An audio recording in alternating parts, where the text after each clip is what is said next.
To all God's beloved in Yakima who are called to be saints, grace to you and peace from God our Father and the Lord Jesus Christ. Amen. If you had to answer the question, who is Jesus? Where would you begin? The Gospels all start differently. Luke begins with a word of dedication to Theophilus, assuring his readers that he's examined everything from start to finish and has now put it all together in this orderly account so that Theophilus might have confidence about his faith. Right? Now, by way of dramatic contrast, Mark begins without a whole lot of introduction at all. He just kind of jumps right in, and suddenly we're staring at John the Baptizer there in the River Jordan, the water flowing on by and people flocking out to him. And there's John waist deep in the Jordan baptizing. If we shift our view once more, John's gospel begins up in the heights, soaring above it all like an eagle. This majestic poem, in the beginning was the Word, and off we go. So now we get to Matthew, the gospel that we'll be hearing for most of this church year. And where does Matthew start? An account of the genealogy of Jesus, the Messiah, the son of David, the son of Abraham. A genealogy? Why not just send away for 23andMe and wait for the DNA results to come back? What is Matthew doing? And so what? What is Matthew doing? And so what? That's our structure as we listen to Matthew with an ear for what he might say to us this morning. Matthew begins with a genealogy that goes way back to Father Abraham. Jesus is from Israel of old, and that's part of what this genealogy is doing. Jesus is part of the family tree: Abraham, Isaac, Jacob, Israel of old. So far, so good. Well, then we get up a few more names and come across a break in the pattern. Tamar is a part of this genealogy.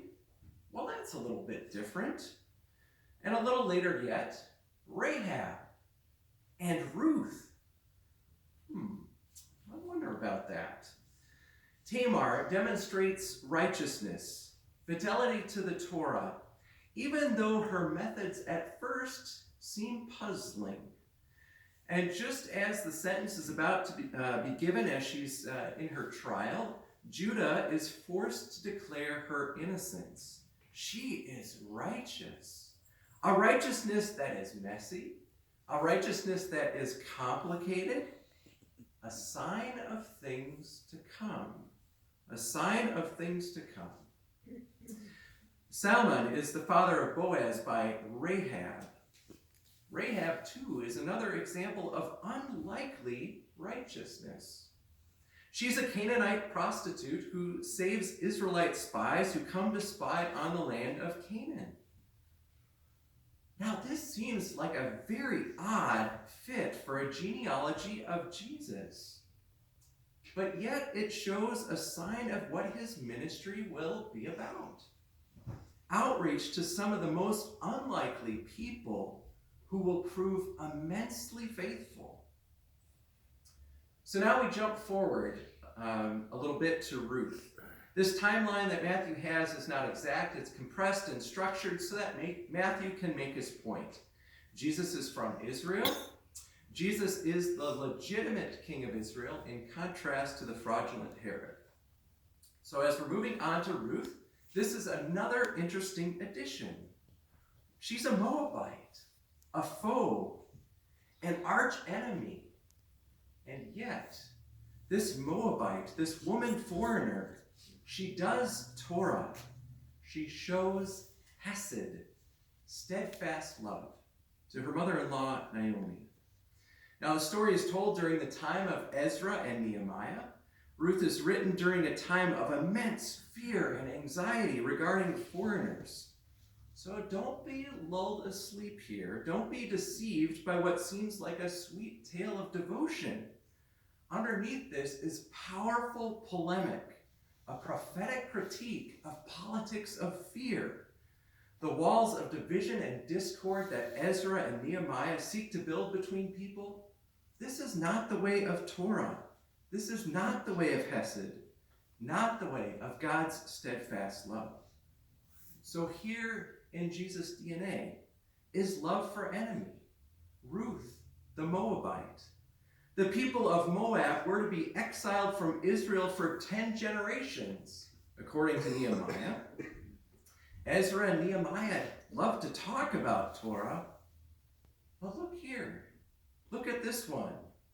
Look at Ruth, the Moabite, that woman foreigner. She shows God's love. She does God's righteousness. Ruth lives the Torah. So in a time of fear of foreigners and high anxiety and division, how might we show that same steadfast love of God, demonstrated in Ruth, demonstrated in Jesus? How might we show that same steadfast love of God in our own Christian witness? That's what Matthew summons us to. Now, the next part of the genealogy, we're in the time of the kings, from the beginning of the kingship all the way to the exile. So this next move is the time of kings, and David starts the list. And notice that his failure is pointed out right away. There's no perfection here. There's no whitewashing of the story. The Bible just tells it, and here it is. After David, only two others in this list are deemed to be faithful, Hezekiah and Josiah. So even a theocracy leads to exile in the end, which tells us something about where we place our ultimate trust, not in people or princes or politicians. And yet God is active. Yet God is active, and this doesn't dismiss or downplay the facts of failure. These are here for all to see. There are no perfect kings here in this list. Indeed, there are no perfect people in this genealogy. And yet, God will keep on working. And yet, even now, even as this list ends in exile, God will keep on working to bring about the promise.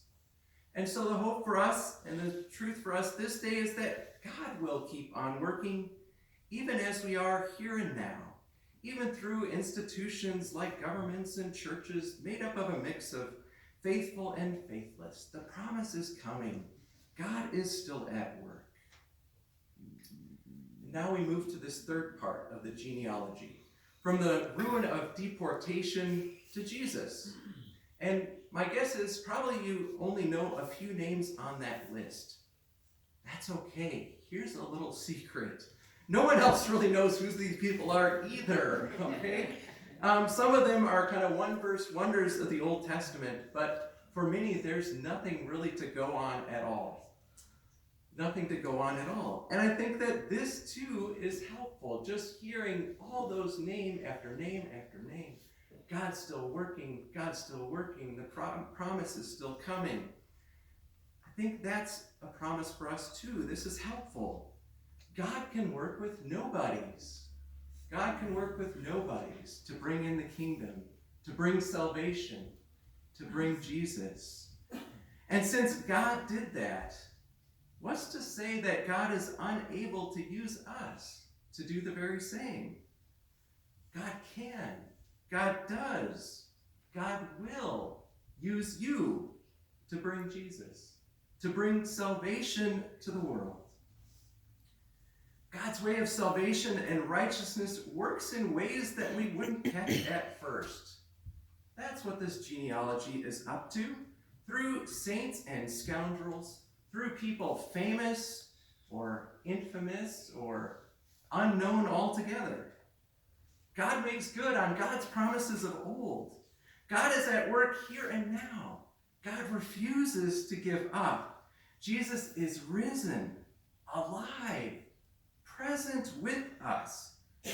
Jesus is here giving us his life, encouraging our witness, enlightening our darkness. Thanks be to God. Come, Lord Jesus, come. Amen. Amen.